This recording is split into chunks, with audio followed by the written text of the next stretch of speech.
And then Chuck found a book on Korea, yard sale. Anyway, he bought it and gave it to me, and it said it got down 40 below. Hmm. And then they had a program on Korea here a while back, and I got to watch it. And this one, he was over the same time as I was, 42 and 40, or 52. 52 and 53, and he said it got 40 below at night. And I knew it got cold and wet. I knew, boy, it flat got cold now. But I cannot remember to save my life, because I was there clear through till September, through July and all the hot months. But I can't remember if it got hot or not. Can't remember a thing about it. Maybe it's spring there.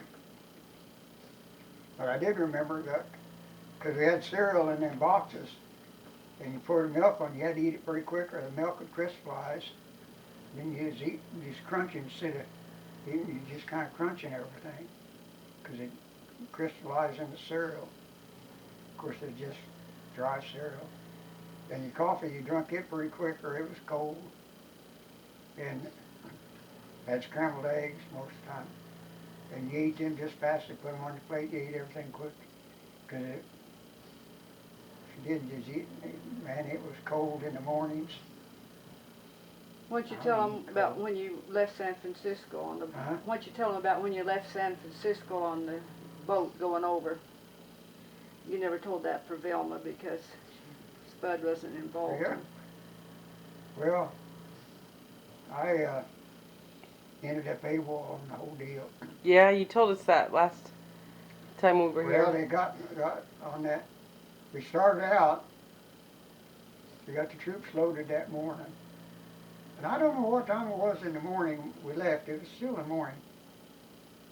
And we went under, we was up, they let us up on the dock.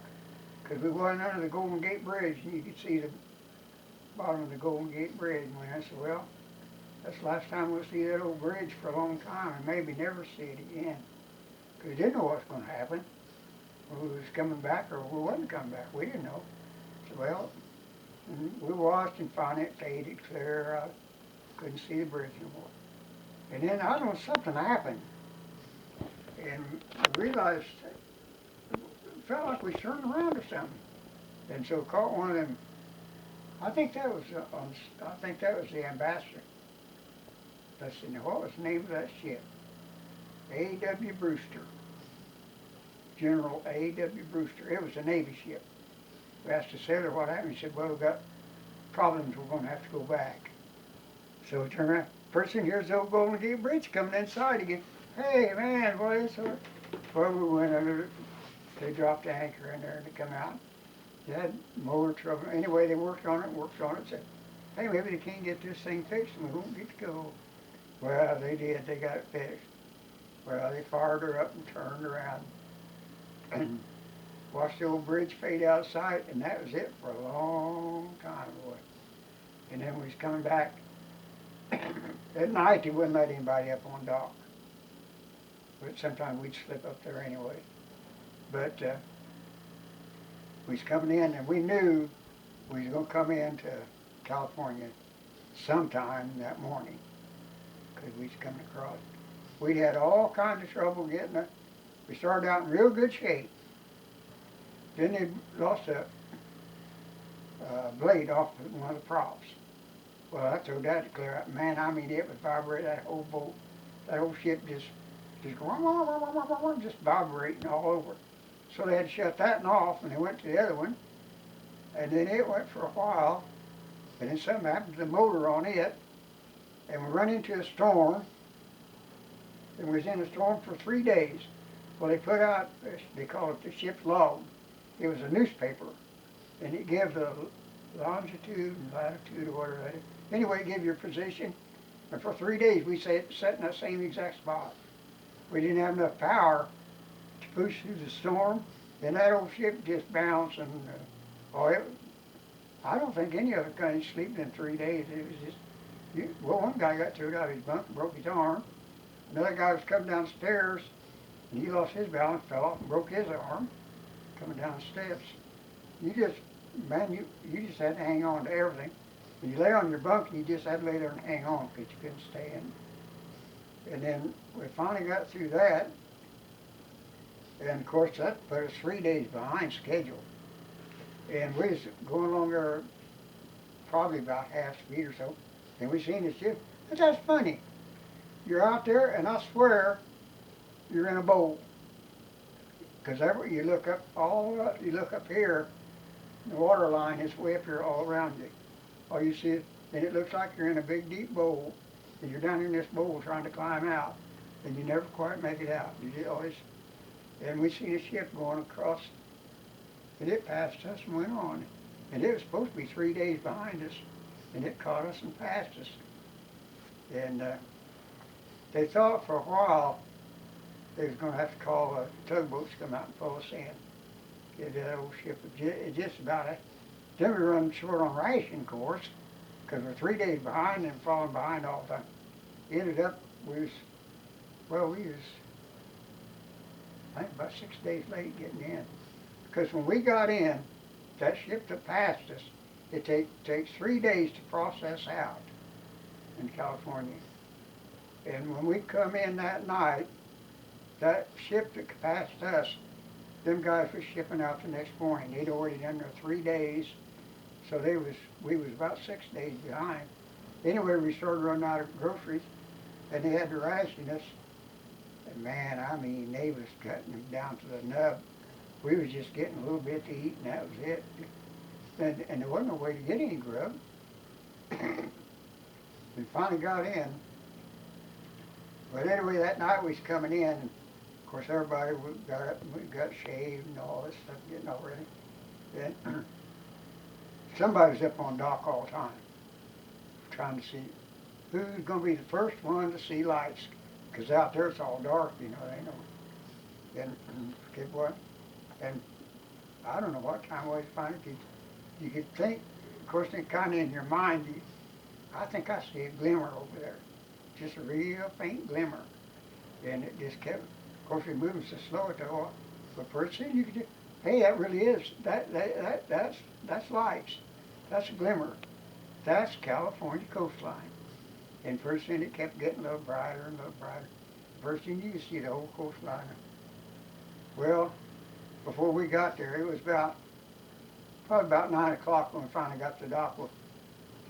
It got light enough you couldn't see anything. And then you couldn't see the coastline, and you couldn't see no lights, and you couldn't see nothing. So we lost the whole deal. And finally we got close enough you could see the coastline again. And pretty soon the old Golden Gate Bridge come in sight. Boys, there's the old Golden Gate Bridge, boys. We're going to go under. And I said, I hope this is the last time I ever see the bottom of this bridge. I didn't ever want to see the bottom of that thing again. We pulled in, and they just pulled in the harbor under the bridge and dropped anchor. And band boat came out. Man, they was playing band. They went circling around our. Then the fire boat came out and they was shooting water and under a siren round and around the ship and stuff. And then they sent the pilot tug out, and the pilot got off and got on our ship, and they hooked the tugs up and pulled it up to the dock. And then we got off. We got off and took us down to breakfast. And man, you talk about a breakfast. They had everything. Of course, we hadn't been eating much. Well, and I think every one of us got sick. All that rich food. We lost every bit of it. Ate it all. And then we got all ready, and they gave us a sack lunch for lunch. And we got on the troop train, and we was going to Camp Carson, Colorado. And Then I was living in we Colorado. had a sack lunch, and then that night, Pueblo. we had sack lunch again that night. Then the next morning, they come in there. We was on it was a Pullman train, real fancy. We had porters on it and everything. They come in there and said, we're going to make up the seats in the beds. So we got up, And they just kind of unfolded them seats and you made two-layer bed here and bed. I got the top bunk, and I could look out the window. I don't think I slept in it not much. Going through town, looking out the windows, and man, we're back in the United States. And I didn't know if I'd ever even see the United States again or not. And here I am right back in the middle of it. And then the next morning, they come in there and said, they're going to take us car by car down to the dining hall down for breakfast. And said, while you're gone, we'll make your bunks back into seats again. We went down there and sat down, just like booths, just sit down in a booth. And man, they had a menu and everything. Eggs, sunny side up.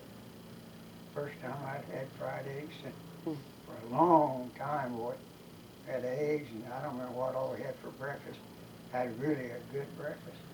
They come back and there our bunks was all made up into bed, into seats and everything. And then we got into Carson that night. That was kind of a funny deal. We could come in there they was just finishing up supper, chow time. Then they told us when we got off the train to go right down to mess hall and get our supper, and then somebody'd come in and take us to get our bedding and stuff for our bunks and stuff. But first thing we need to do is go down there because it was getting ready to close the mess hall. And I'm walking down this path, going down there, and I heard somebody say, Van Dorn. Well, who in the world knows me here at Camp Carson? And I looked over there, and it was a guy that was out here in Camp Roberts with in radio school, and he played the accordion. And every Sunday afternoon we'd go down to the recreation hall, and I'd get a guitar, and he'd get a accordion, and we'd sit down there and play. And he was from Jericho Springs or somewhere like that. El Dorado Springs, Jericho Springs. I can't remember where he was from now. But anyway, it was him. And I got to talking. Okay, and you can imagine all that. He'd been in Japan, and he was on his way home, and I'm just coming. And we got to visit there a little. Of course, I couldn't visit very long because I had to go down there. But I got to visit with him for a little bit. But it was just amazing. After all that time, you run into one of the guys that he was in basic with.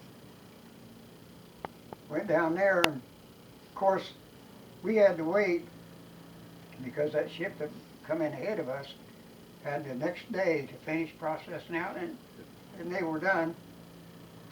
So we couldn't do anything the next day. And that old sergeant, really good old guy. After we ate supper, he took us down to get our bedding and stuff, took to the barracks. But he said, might give you fellows just a little warning, advice.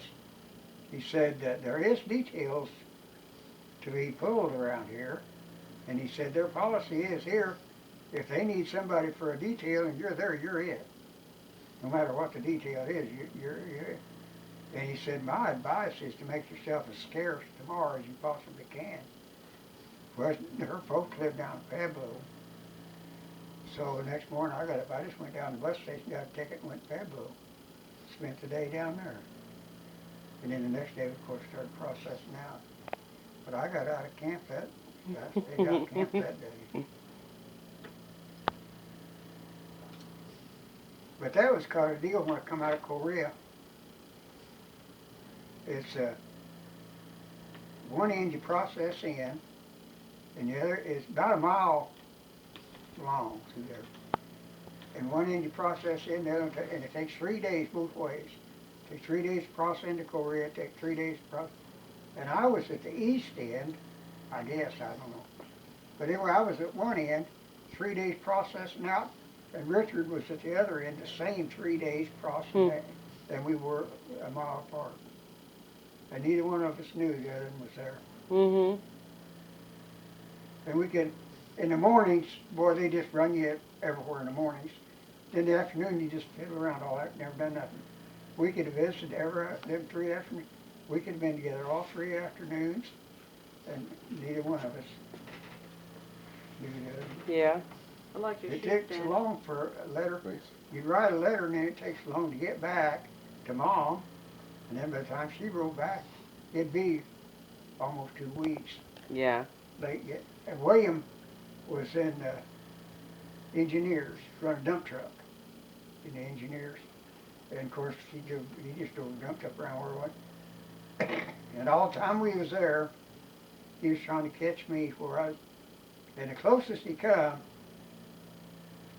pulled in this one place Sunday afternoon, and we'd moved out that morning. Saturday, we moved out about midnight Saturday night. We got orders to pack. We was all in bed. We got orders, everybody up, full pack. We're moving out, and we moved out. And then he come in there that Sunday afternoon, and we was already gone. That's as close as he ever come to catching up. And we was there at the same time. He come in a little after I did, and then he came home later. But we was there at the same time, but we never did get together. And then Richard was coming in as I was going out, and we never got together. Quite a deal.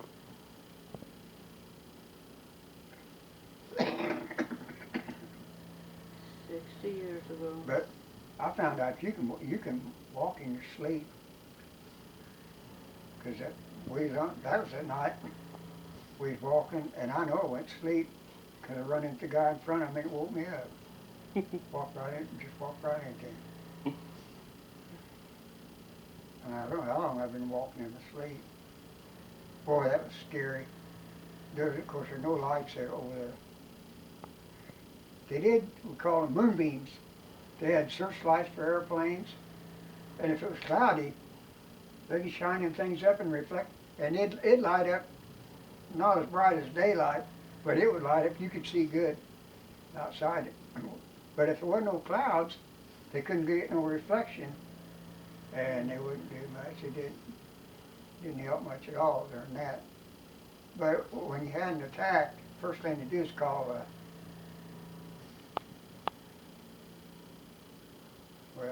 armored division.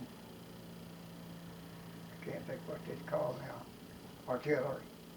They call them, and they'd send flares up. They'd send, it's just like a shell. They just go up there and explode, and then it'd come parachute flare, come float down. And I mean artillery.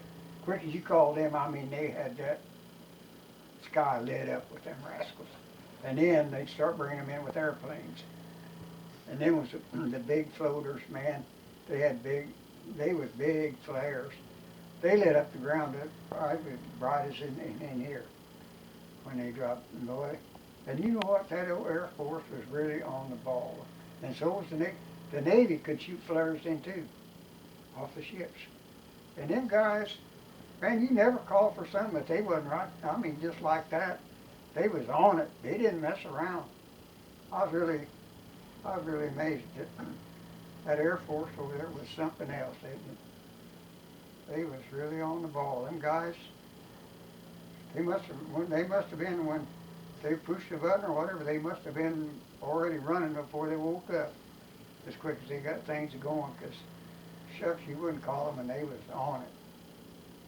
We never did lack for anything on that part.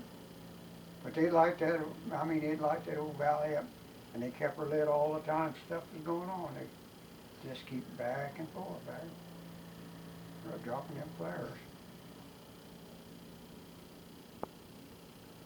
You guys They must be sure light up cantaloupe stuff. or